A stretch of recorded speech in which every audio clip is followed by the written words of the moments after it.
Assalamualaikum warahmatullahi wabarakatuh. Ketemu lagi pemirsa Bapak Ibu Guru di channel ini. Kali ini kita akan memperbincangkan bagaimana teknik penyusunan soal-soal HOTS.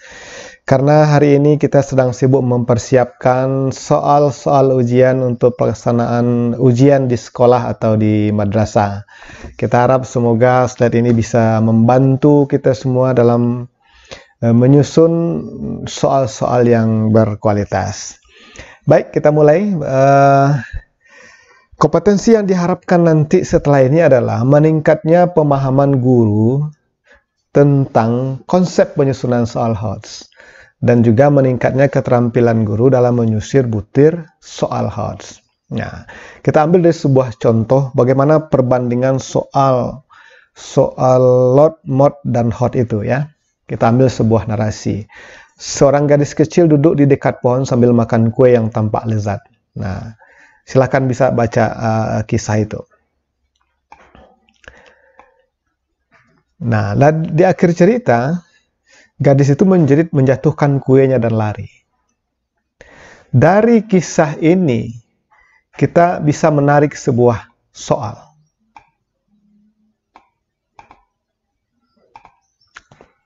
Pertanyaannya, gadis itu duduk di mana? Siapa nama gadis itu? Mengapa gadis itu menjerit? Mengapa laba-laba berbicara dengan gadis itu? Laba-laba ini pintar. Apakah kamu setuju? Jelaskan jawabannya. Nah, pertanyaan yang seperti ini, kalau kita lihat garis ke atas, semakin kecil angkanya itu lots, semakin ke bawah HOTS.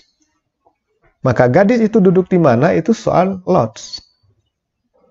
Kita bisa lihat perbandingannya. Dengan pertanyaan seperti itu kita bisa melihat muatan pertanyaan yang memancing daya nalar siswa itu ada di nomor 4 dan nomor 5. Nomor 3 masih bersifat lot. Mengapa gadis itu menjerit? Nah, dari itu kita bisa mempodomani seperti apa soal HOTS itu. Nah, sebelum kita lanjutkan, saat ini rata-rata dalam ujian di era pandemi ini, di masa pandemi ini, persentase dan pemetaan sebaran HOTS atau level 1 dan 2 itu perlu ada dalam satu soal. Level 1 berapa persen, level 2 berapa persen, level 3 berapa persen. Nah, kita kembali kemari. Perlu dihindari di HOTS itu adalah merecite atau merujuk. Siapa yang duduk dekat pohon sambil makan kue? Itu merecite. Itu perlu dihindari dalam soal-soal yang sifatnya HOTS. Lalu merestate, menyatakan kembali.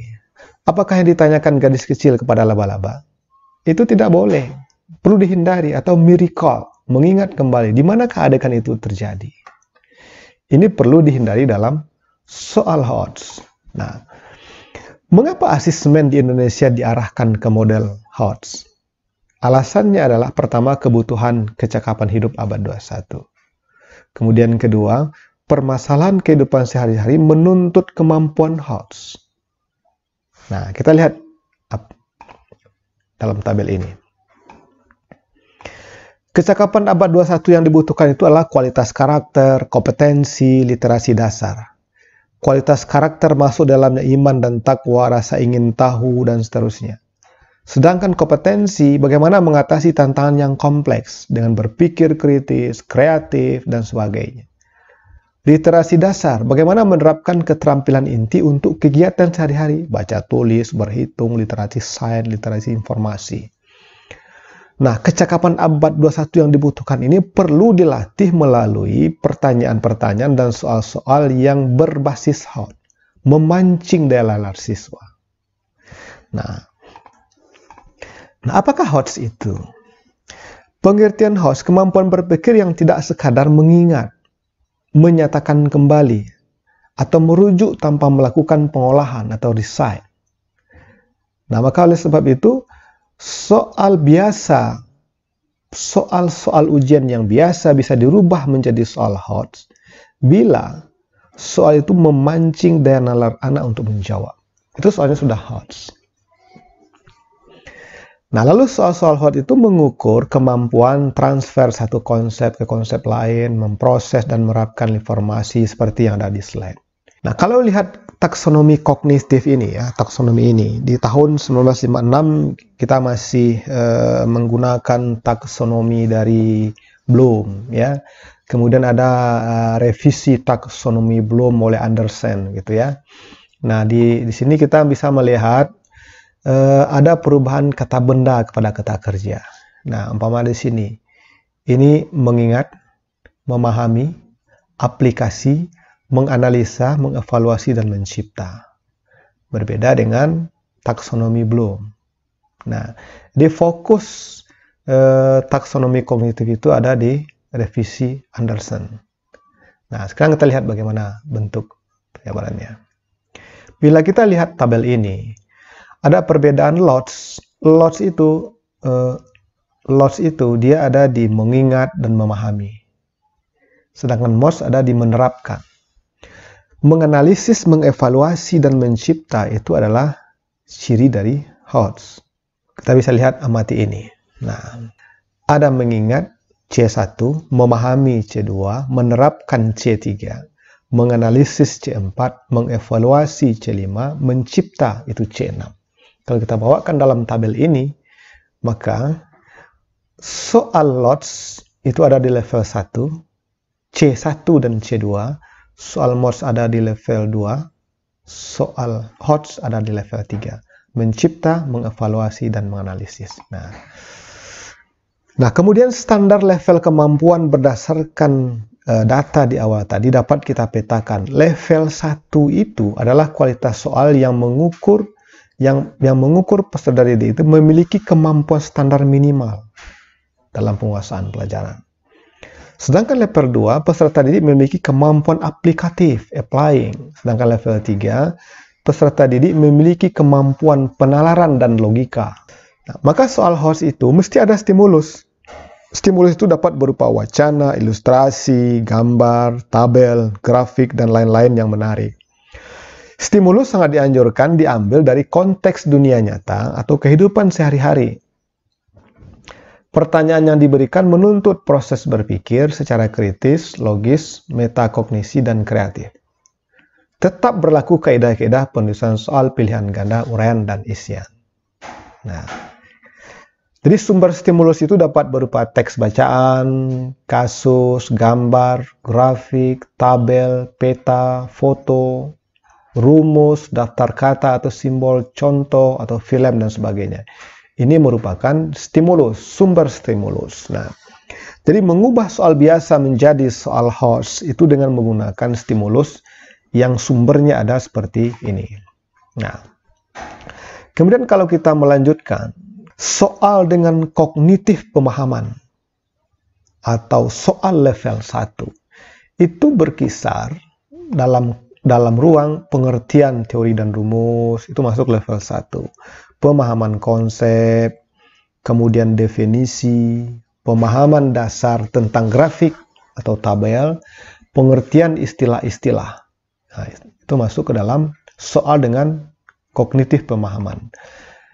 Kalau kita melihat soal dengan kognitif penerapan atau level 2, itu ada aplikasi teori, interpretasi data, aplikasi gagasan, pemecahan masalah dari informasi yang ada, dan interpretasi grafik.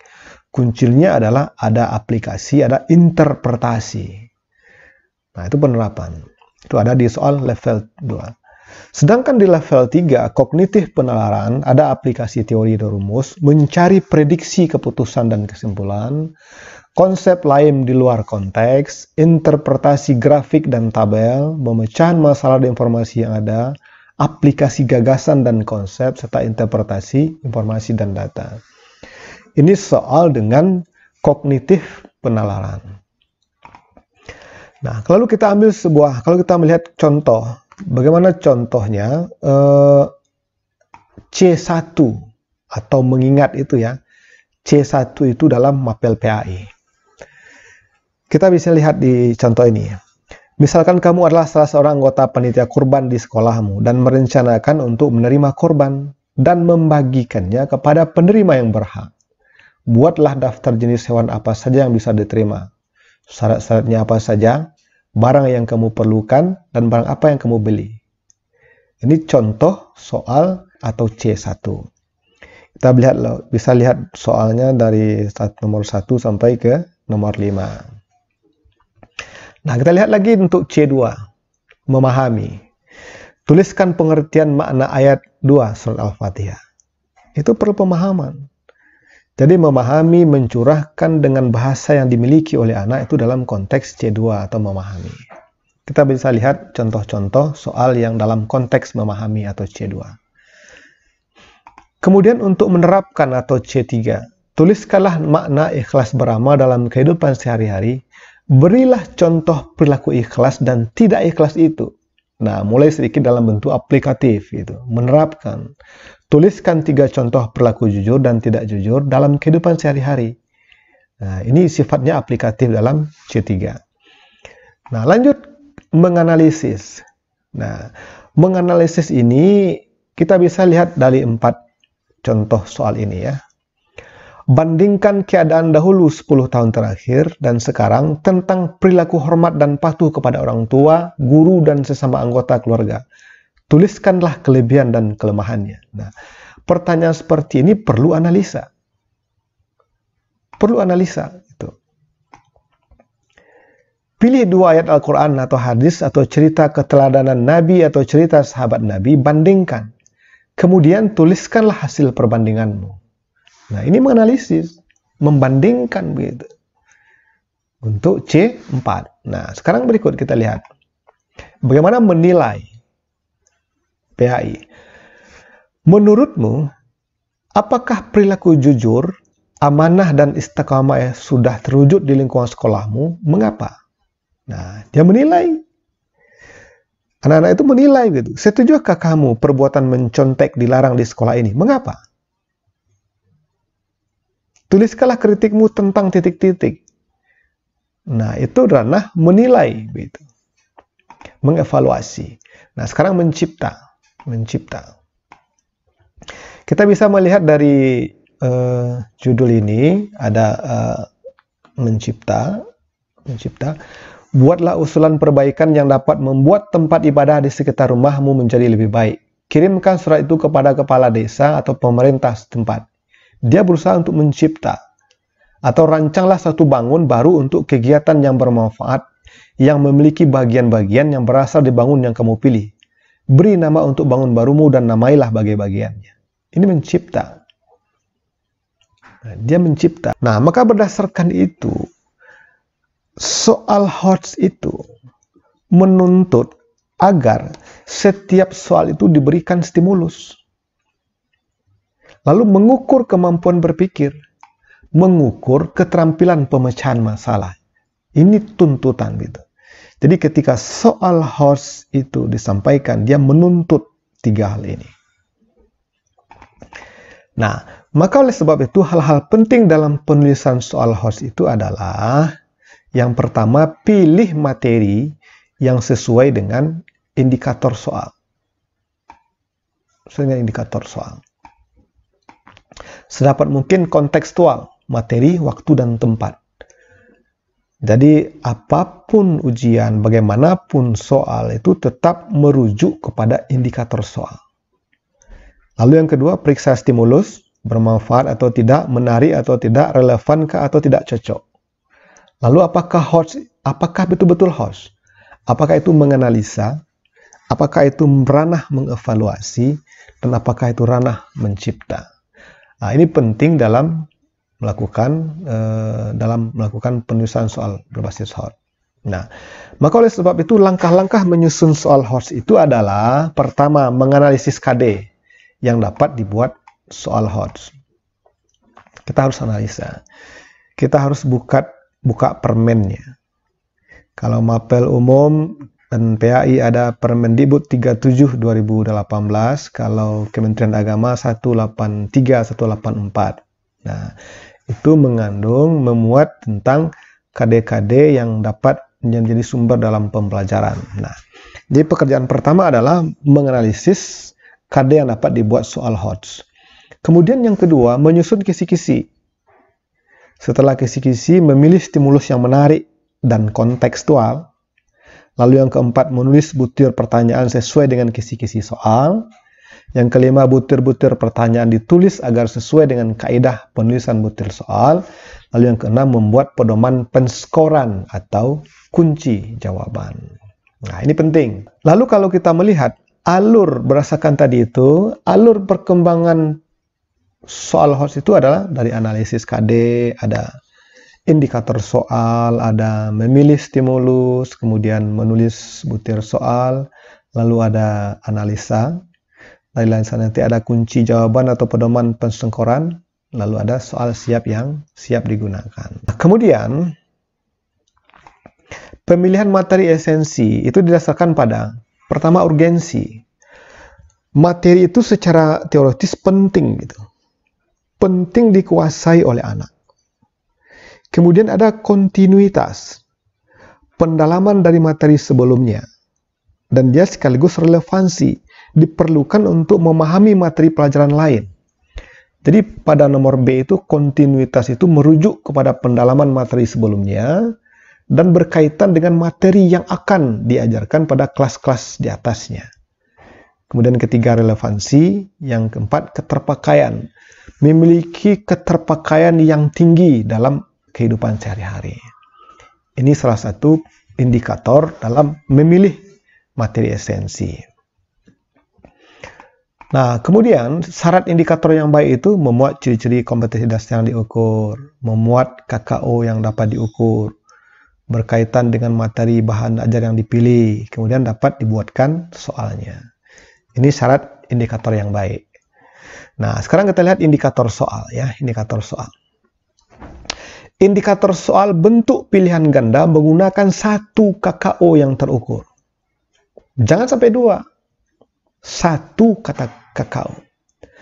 Nah, indikator soal yang digunakan dalam penilaian sebaiknya menggunakan stimulus atau dasar pertanyaan berupa gambar, grafik, tabel, data, kurva, wacana, atau kasus yang dapat memotivasi peserta didik berpikir sebelum menentukan pilihan jawaban.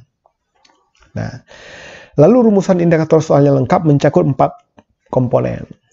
Ada audiens, subjek, behaviors, perilaku yang akan diukur, condition atau konteksnya apa. Kemudian degree, tepat konteksnya tepat gitu. Nah, jadi rumusan indikator perlu memperhatikan 4 komponen ini ya. Nah, kemudian misalnya disajikan tabel data, siswa dapat mengklasifikasi binatang yang diharamkan berdasarkan surat Al-Maidah ayat 3 dengan tepat. Dan ini salah satu contoh perumpamaan begitu.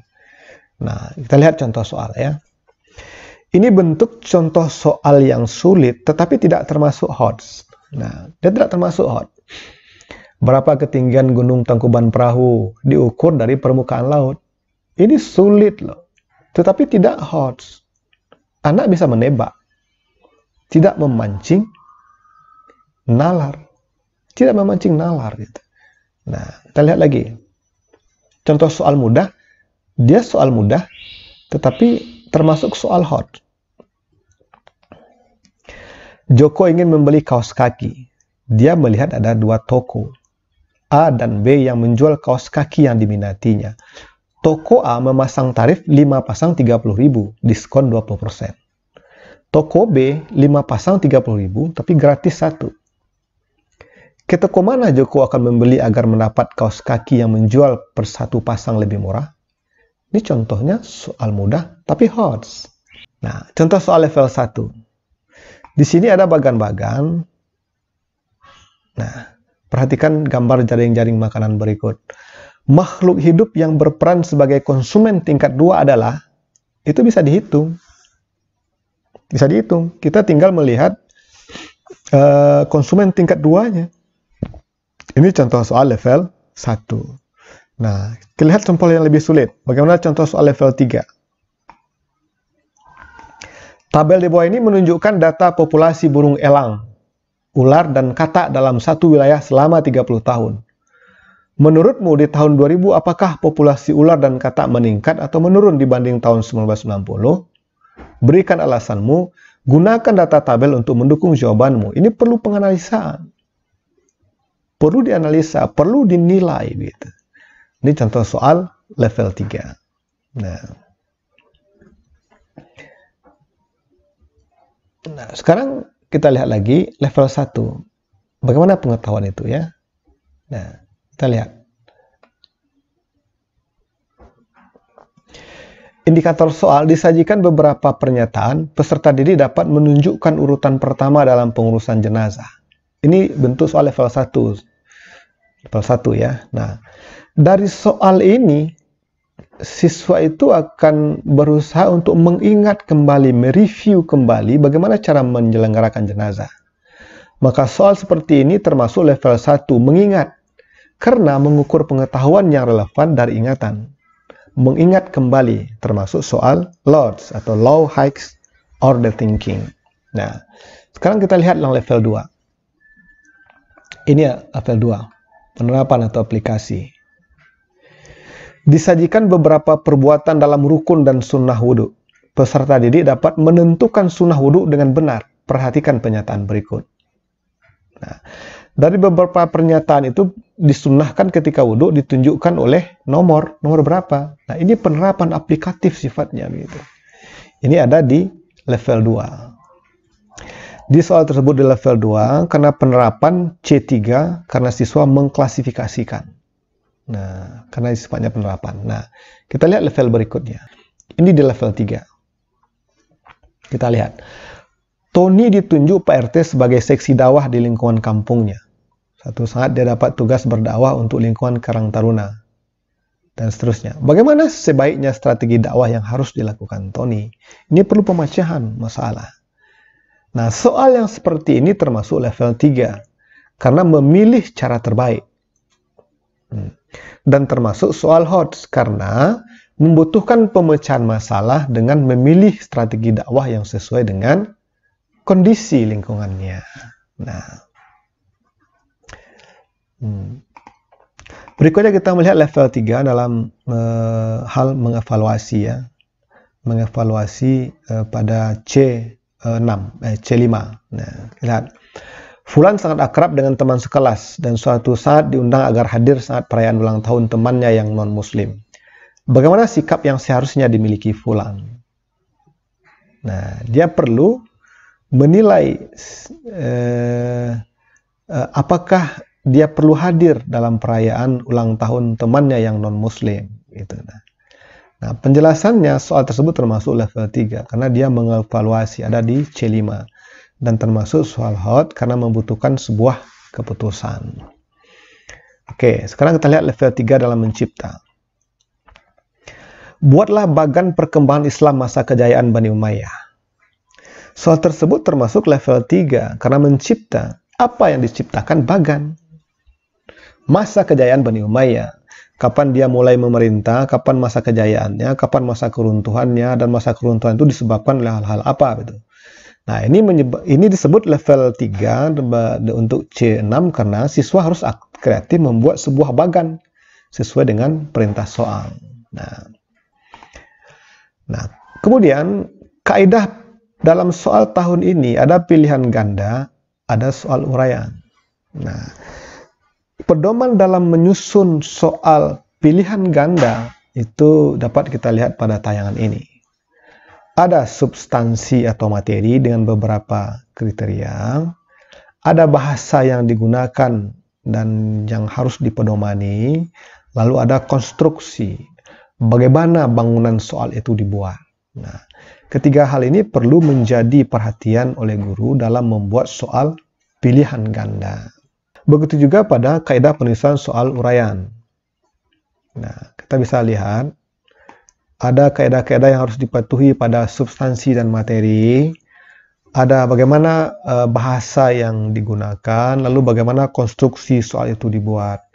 Ini termasuk di dalamnya, dalam konstruksi itu adalah pada pedoman penskoran ya. Nah, ini perlu dipatuhi di dalam membuat bahasan dan pemilihan materi soal yang akan dilakukan.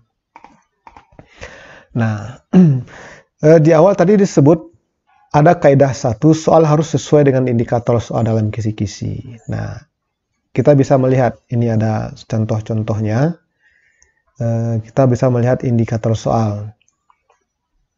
Kita bisa mempelajari ini. Nah, perhatikan gambarnya ya. Ini soal yang kurang baik nih.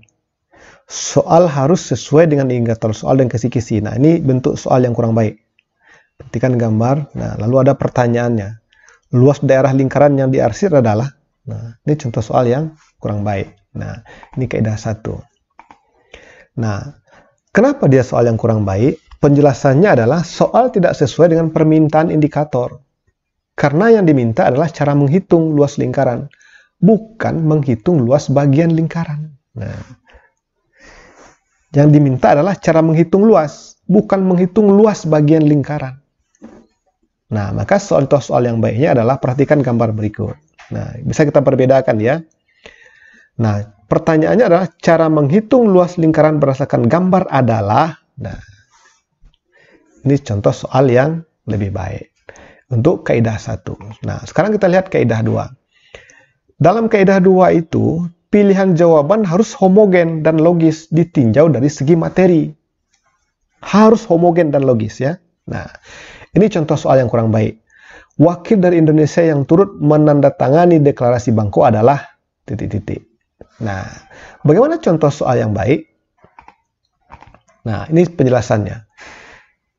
Pilih jawaban D pada contoh soal di atas tidak homogen. Pilihan jawaban D pada contoh soal di atas tidak homogen dari segi materi karena tidak menyebutkan tokohnya. Demikian pula pilihan jawaban A kurang logis karena peristiwa ini terjadi tahun 1967. Maka contoh soal yang baik itu adalah, nah, wakil dari Indonesia yang turut menandatangani deklarasi Bangko adalah, nah, baru jawabannya C. Adam Malik. Nah, lihat berikutnya kaidah 5. Rumusan pokok soal dan pilihan jawaban harus merupakan pernyataan yang diperlukan saja. Nah, ini contoh soal yang kurang baik. Kita bisa melihat dan membacanya ya. Nah, bagaimana contoh soal yang baik? Nah, contoh soal yang baik adalah, kenapa tadi kurang baik? Karena pokok soal dan pilihan di atas terlalu panjang. Ada kalimat yang tidak diperlukan dalam pokok soal sehingga menghabiskan waktu peserta didik membaca pokok soal. Nah, kalimat ketiga dalam pokok soal dan kata yang tinggi pada option tidak perlu, sebaiknya dibuang. Nah, ini contohnya. Tono berteriak dengan suara keras. Dan seterusnya, Tono dapat memanfaatkan bunyi pantul tersebut untuk mengetahui. Nah, ini contoh soal yang baik. Nah, sekarang kita lihat kaidah ke-7. Pokok soal jangan mengandung pernyataan yang bersifat negatif ganda. Ini contoh soal yang kurang baik. Berikut ini bukan merupakan sifat dari larutan asam, kecuali kuncinya C. Penjelasannya, pokok soal di atas menggunakan pernyataan yang bersifat negatif ganda. Apa itu? Yaitu menggunakan kata tidak dan kecuali, sehingga menyulitkan peserta didik memahami pokok soal. Nah, contoh soal yang lebih baik adalah berikut ini yang merupakan sifat dari larutan asam adalah. Nah, begitu. Nah, sekarang kaidah 8. Panjang rumusan pilihan harus relatif sama. Panjang rumusan pilihan harus relatif sama. Nah, kita bisa melihat dari contoh ini, ya. Silahkan dibaca. Nah, kaidah ke-9. Pilihan jawaban jangan mengandung pernyataan semua pilihan jawaban di atas salah atau semua pilihan jawaban di atas benar. Ini contoh soal yang kurang baik.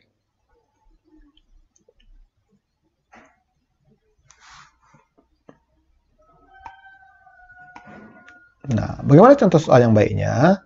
Ini contoh yang baiknya. Oke? Nah, lalu kaidah ke-12. Butir soal tidak boleh bergantung pada jawaban soal sebelumnya. Ini contoh soal yang kurang baik. Kita bisa lihat ya. Nah, soal di atas dapat merugikan siswa. Kenapa? Karena siswa yang tidak dapat menjawab dengan benar pada soal nomor 1 pasti akan menjawab salah pada nomor 2. Oleh karena itu, soal nomor 2 harus diperbaiki sehingga menjadi soal yang berdiri sendiri. Nah, ini kaidah ke-12. Nah, lalu kaidah ke-14. Jangan menggunakan bahasa yang berlaku setempat jika soal akan digunakan untuk daerah lain atau nasional. Bahasa daerah yang berlaku di setempat itu ya. Nah, seperti umpamanya kata nyambat itu berasal dari bahasa Jawa yang berarti gotong royong. Karena itu sebaiknya jangan menggunakan kata yang berlaku setempat karena akan mengakibatkan soal tersebut bias. Nah, terus saja langsung dengan kegiatan gotong royong. Di kegiatan nyambat itukah dengan kegiatan gotong royong. Gitu. Nah, ini kaidah yang ke-14. Nah, kaidah yang ke-16, setiap pilihan jawaban jangan mengulang kata atau frase yang bukan merupakan satu kesatuan pengertian. Nah, ini dalam soal bahasa Inggris ya. Nah, based on the text above before joining the course. Ada pilihannya. Nah, mana itu yang frase yang bukan merupakan kesatuan pengertian? Pilihan jawaban menggunakan kata yang sama berulang-ulang pada frase awal kalimat di pilihan jawaban. The children have to be. Hal ini harus dihindari. Letakkan kata dan frasa tersebut pada pokok soal. Nah, ini contoh soal yang baik. Based on the text above, before joining the course of the children have to. Jawabannya adalah nomor A. Ini. Nah, lalu yang ke-17, contoh soal yang kurang baik, hal-hal yang penting yang harus diperhatikan. Nah, soal tersebut pada 17 itu tidak baik karena mengandung unsur kekerasan. Dipuli warga hingga badan dan kepalanya hancur. Nah, itu tidak boleh dalam soal. Sebaiknya soal menggunakan pilihan kata yang lebih halus. Contoh yang lebih baik itu ada pada barisan berikutnya. Pada suatu hari Budi tertangkap oleh warga sedang mencuri ayam tetangganya. Warga beramai-ramai memukilinya. Nah, tindakan yang dilakukan oleh warga tersebut termasuk jenis pengendalian sosial. Baru ada option pilihan-pilihannya. Nah, tapi sampai tangannya patah dan kepalanya hancur itu tidak boleh dimuat di dalam soal. Nah, baik itu Bapak dan Ibu semua, semoga bermanfaat tayangan ini sehingga membantu dalam menata, mengingatkan kembali kita kepada bagaimana memilih dan merakit soal yang bermutu dan berkualitas. Selamat, semoga perakitan soal tahun ini dapat berjalan dengan lancar dan baik sehingga menghasilkan ujian yang berkualitas. Assalamualaikum warahmatullahi wabarakatuh.